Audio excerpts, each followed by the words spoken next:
आलस मनुष्य का सबसे बड़ा शत्रु है। एक प्रतापी गुरु थे जो अपने सभी शिष्यों से बहुत प्रेम करते थे। अपने शिष्यों के हर गुणों और कमियों के बारे में पता कर उन्हें भविष्य के लिए तैयार करते थे। उनका एक ही मात्र लक्ष्य था कि उनका हर एक शिष्य जीवन के हर पड़ाव पर हिम्मत से आगे बढ़े।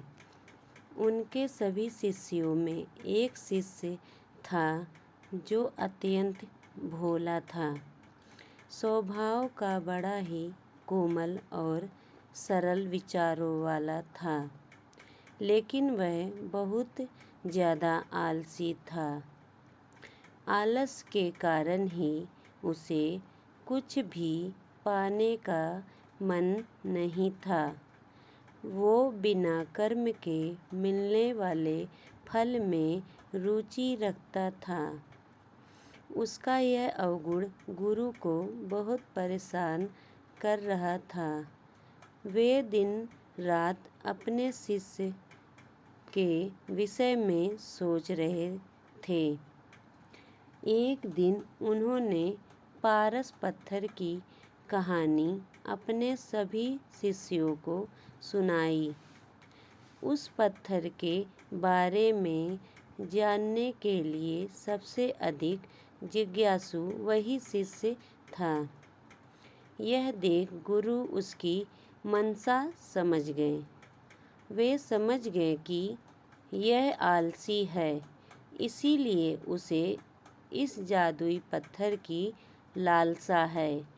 लेकिन ये मूर्ख यह नहीं जानता कि जो व्यक्ति कर्महीन होता है उसकी सहायता तो स्वयं भगवान भी नहीं कर सकते, और ये तो बस एक साधारण पत्थर है। यह सोचते सोचते गुरु ने सोचा कि यही सही वक्त है इस शिष्य को आलसी के अवगुणों से अवगत कराने का। ऐसा सोच गुरु जी ने उस शिष्य को अपनी कुटिया में बुलवाया। कुछ क्षण बाद कुटिया के भीतर शिष्य ने प्रवेश किया और गुरु को सिर झुकाकर प्रणाम किया।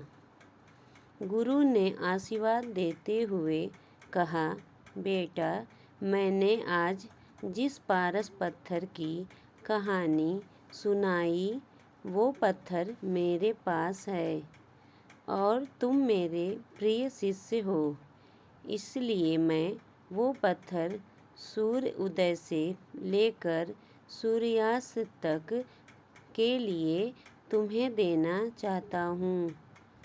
तुम उससे जो करना चाहो कर सकते हो। तुम्हें जितना स्वर्ण चाहिए तुम इस पत्थर से इस दिए गए समय में बना सकते हो। यह सुनकर शिष्य की खुशी का ठिकाना न था।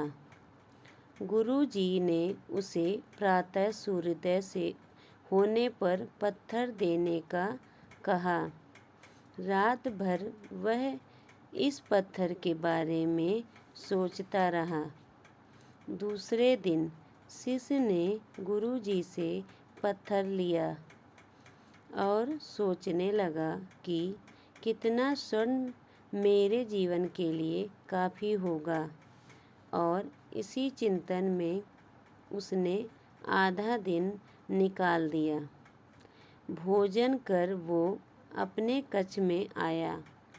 उस वक्त भी वह उसी चिंतन में था कि कितना स्वर्ण जीवन व्यापन के लिए पर्याप्त होगा, और यह सोचते सोचते आदतनुसार भोजन के बाद उसकी आँख लग गई, और जब खुली तब दिन ढलने को था और गुरु जी के वापस आने का समय हो चुका था। उसे फिर कुछ समझ नहीं आया। इतने में गुरु जी वापस आ गए और उन्होंने पत्थर वापस ले लिया। शिष्य ने बहुत विनती की, लेकिन गुरु जी ने एक ना सुनी।